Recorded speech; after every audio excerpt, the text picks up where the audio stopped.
Hello guys, මේක තමයි Android Advanced Development Video Series එකේ 7 වෙනි වීඩියෝ එකේ දෙවැනි කොටස. පළවෙනි කොටසින් මම බැලුවා SQLite කියන ෆීචර් එක යූස් කරගෙන කොහොමද Android phone එකේ local database එකේ data එකක් save කරන්න කියලා. අපි මේ ටියුටෝරියල් එකකින් ඉගෙන ගමු shared preference කියන ෆීචර් යූස් කරගෙන කොහොමද Android local database එක access කරන්න කියලා. හරි මං කලින් ටියුටෝරියල් එකේ ඩිසයින් එකම මේකටත් යූස් කරන්නම්. මං එතනදී කලින් ටියුටෝරියල් එකේ හදාගත්තා text wheel එකක්. ඒක නම local text, save button එක btn save, delete button එක btn delete, search button එකක් තියෙනවා btn search. ඊට පස්සේ list view එකක් දාලා තියෙනවා local data. හරි මං කලින් ටියුටෝරියල් එකේ කරේ text field එකේ තියෙන value එක save button එක click කරාම save වෙන්නයි, delete button එක click කරාම delete වෙන්නයි, search button එක click කරාම දැනට save වෙලා තියෙන text ටික list view එකට load වෙන්නයි තමයි හැදෙන්නේ. එතනදි මම use කරේ SQLite කියන feature. අපි අද බලමු කොහොමද shared preference use කරන්න කියලා. හරි මං යන්නම් කලින් ටියුටෝරියල් එකේ මං හදාගත්ත local store කියලා class එකක්. මං මේ class එකට යන්නම්. මම මේ class එකම use කරන්නම්. අපි බලමු කොහොමද connection එකක් create කරගන්නේ කියලා. හරි මම හදාගන්නම් method එකක් public static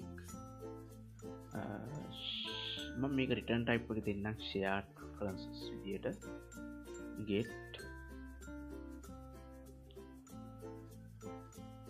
preference. මම මේකට පාස් කරන්නම් context object එක. හරි මම හදාගන්නම් private variable එකක්, private static shared preferences variable එකක් හදාගන්නම්.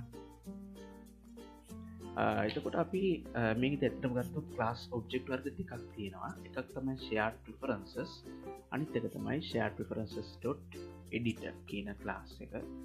shared preferences කියන class එකකින් තමයි data retrieve කරලා ගන්න තියෙන්නේ. ඊට පස්සේ insert search update වගේ දේවල් insert update delete වගේ දේවල් කරන්න තියෙන්නේ editor කියන class එක use කරලා. හරි මම හදාගන්නම් editor input private static shared preferences.edit. හරි මම shared preference මම හදාගත්ත sp initialize කරන්නම්. if sp not equal null වලට පුළුවන් මේ විදිහට. එතකොට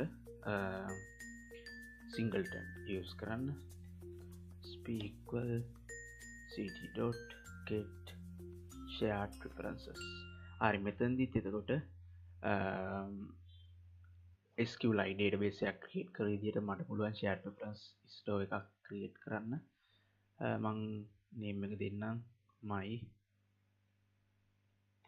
tut preference. ඔයාලට පුළුවන් තරම් මේක specific name එකක්, ඔයාලගේ project එකට specific name එකක් දෙන්න පුළුවන් නම් හොඳයි. ඊට පස්සේ මම mod එක private දෙන්නම්. හරි ඔන්න මම shared preference එකක් null නම් විතරක් shared preference එකක් create කරගත්තා. මම create කරගත්ත shared preference එක මෙතනින් return කරනවා. ඒ විදිහට මම හදාගන්නම් editor design කරගන්න පුළුවන් වෙන විදිහට method එකක් public static editor get editor. ඒකටත් මට අවශ්‍යයි context object එක.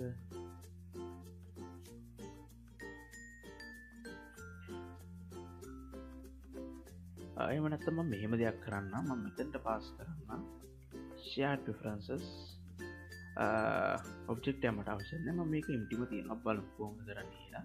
මම parameter එක emptyම තියලා මම මුලින්ම ආයෙම බලන්නම් මෙතනදී sp null ද කියලා.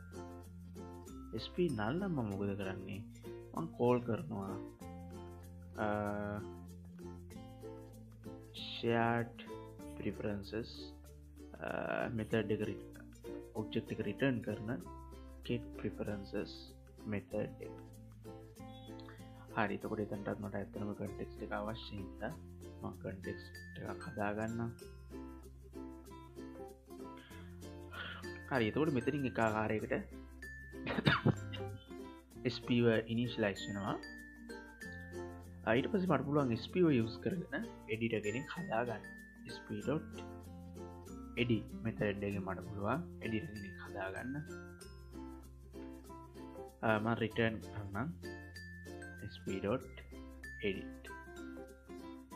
එහෙම නැත්නම් මට අවශ්‍ය නම් පුළුවන් මම හොඳම දේ තමයි මෙන්න මේ editor assign කරන්න. ඒක එතනදී මම ආයිමත්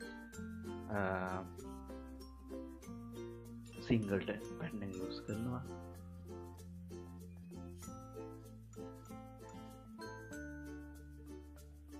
මං editor assign කරන්න මේක.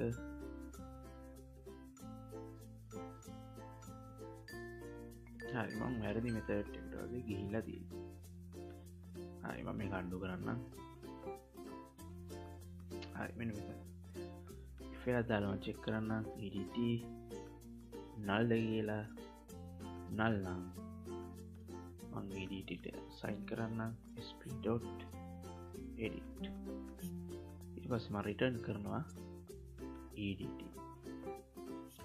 හරි එතකොට shared preference use කරද්දී අපිට මේ method දෙක විතරයි හදාගන්න තියෙන්නේ. මම හදාගත්ත method දෙකක් get editor සහ get preference. අපි බලමු කොහොමද මේ දෙන්නවා use කරගෙන shared preference සහ data save කරන්නේ කියලා. හරි මගේ කලින් ටියුටෝරියල් එකේ මම හදාගත්ත design එකේ මම SQLite part එක අයින් කරන් තියෙනවා. මගේ එතකොට components button තුන තියෙනවා assign කරලා. ඊට පස්සේ text field එක තියෙනවා. ඊට පස්සේ list view එක තියෙනවා. මම array list එකකුත් create කරලා list view එකට array list එක adapt එකක් කරා assign කරලා තියෙනවා. එතකොට මම adapt එකකුත් create කරන් ඉන්නේ. හරි අපි බලමු කොහොමද shared preference වලින් data save කරන්න retrieve කරන්න කියලා. මම මුලින්ම යන්නම් save button එකට. මම save button එකේ හදාගන්නම් listener කෙනෙක් on click listener. හරි shared preference වල save කරද්දී ඇත්තටම SQLite එකේ අපි queries use කරන්නේ අපි තනිකරම object oriented pattern එකට තමයි මේක කරන්නේ. හරි මම call කරන්නම් local store.get editor. මට පුළුවන් editor කෙනෙක් කරා shared preference වල data change කරන්න. හරි මම editor කෙනෙක් හදාගන්න pass කරන්නම් context එක.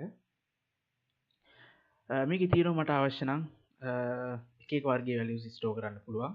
මට පුළුවන් string collection එකක් store කරන්න, string එකක් store කරන්න, boolean එකක්, float එකක්, int එකක්, long එකක් වගේ store කරන්න පුළුවන්. මම simply string එකක් විතරක් store කරන්නම්. එතකොට string එකක් store කරද්දී අපි Java වල use කරනවා අපි සාමාන්‍යයෙන් use කරනවා map කියන data structure එක. එතකොට shared preference වැඩ කරන්නේ හරියට map එකක් වගේ. ඒ කියන්නේ අපි ගත්තොත්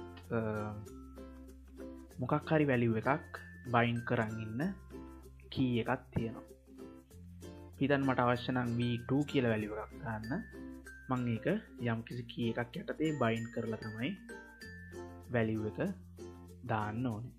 හරි එතකොට හිතන්න මට අවශ්‍යයි මම text field එකේ type කරන value එක store කරන්න. මම ඒකට key එකක් දාන්නම් my text කියලා.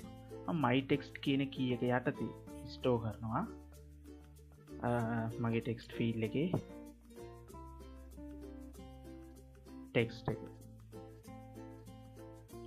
හරි එතකොට put string method එක කරා මට පුළුවන් string value එකක් store කරන්න key එකක් යටතේ. මං ඊට පස්සේ එතකොට put string method එක විතරක් call කරලා මදි. මට call කරන්න එනවා apply method එක. මේක හරියට store වෙන්න නම් එහෙනම් මං .apply method එක call කරනවා. හරි එතකොට save part එක මේ විදිහට කරන්න පුළුවන්. මං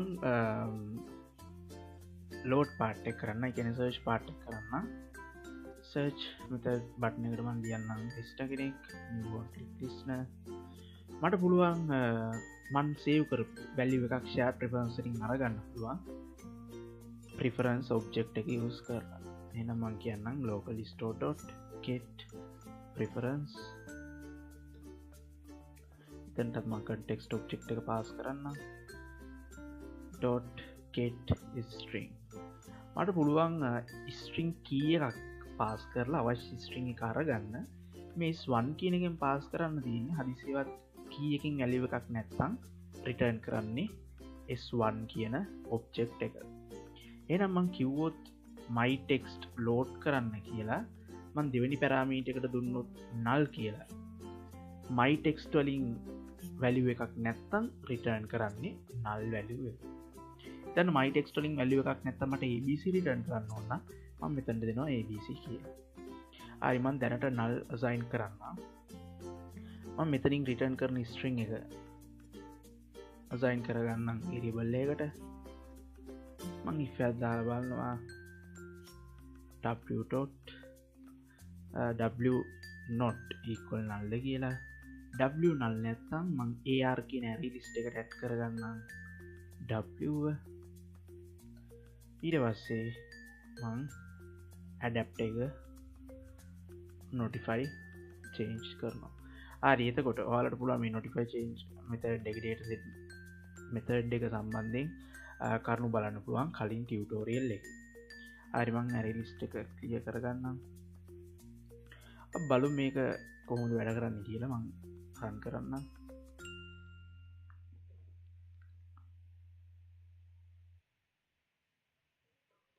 එතකොට ඇත්තටම ගත්තොත් SQLite use කරන්න ඕන අපි ටිකක් මේ විදිහේ process එකකට අපි සාමාන්‍ය normally value එකක් single value එකක් store කරගන්න නම් අපිට share preference use කරන්න පුළුවන්. හරි මම මේක save කරන්නම් text එකක් අපි හිතමු yavi apps save කරා. හරි එතකොට save වුණාද කියලා අපි තාම දන්නේ නැහැ මොකද මම post එකක් එහෙම දාලා නැහැ. අපි බලමු search කරලා. හරි search කරායින් පස්සේ yavi apps search වෙලා එනවා. මම text එක change කරලා මම save කරන්න.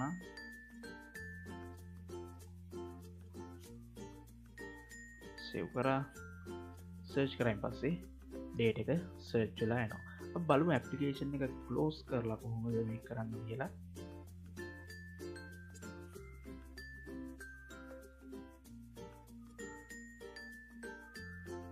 හරි එතකොට application එක close කරත් අපේ data එක permanent save වෙලා තියෙනවා. ඔයාලට අවශ්‍ය නම් පුළුවන් emulator එක close කරලා බලන්න. මම SQLite වලදී ඒක කරලා විකුණා. එතකොට shared preference වලත් ඔයාලා දැනගන්න දින point එක තමයි මේ data permanently Android store එකේ save වෙනවා. හැබැයි අපි හිතන්න අපි Android application එක uninstall කරොත් මේ data ටික ඔක්කොම අයින් වෙලා යනවා. හරි එතකොට මං හිතනවා ඔයාලට share preference සම්බන්ධයෙන් knowledge එකක් එන්නේ නැති.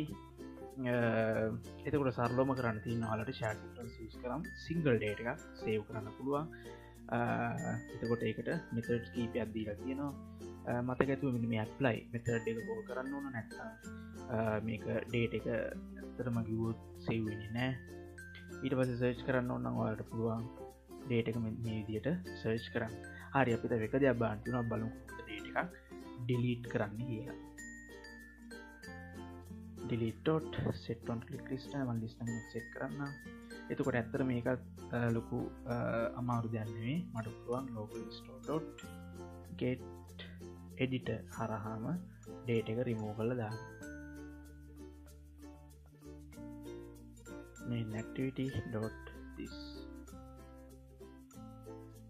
මට පුළුවන් remove කරන්න අවශ්‍ය value එකට අදාළ key එක pass කරලා ඒ value එක remove කරලා දාන්න.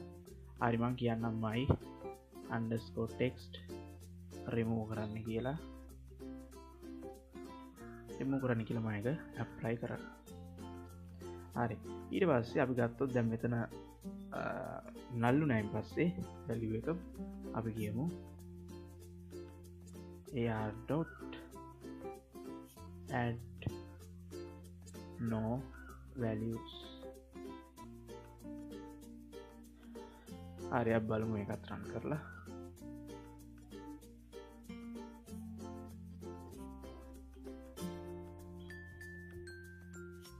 හරි මුලින්ම search කරලා බලමු. hello world search වෙනවා. මම දැන් ඒක delete කරනවා. ආයෙමත් search කරායින් පස්සේ values මොකුත් නැති හින්දා no values කියලා එලා තියෙනවා.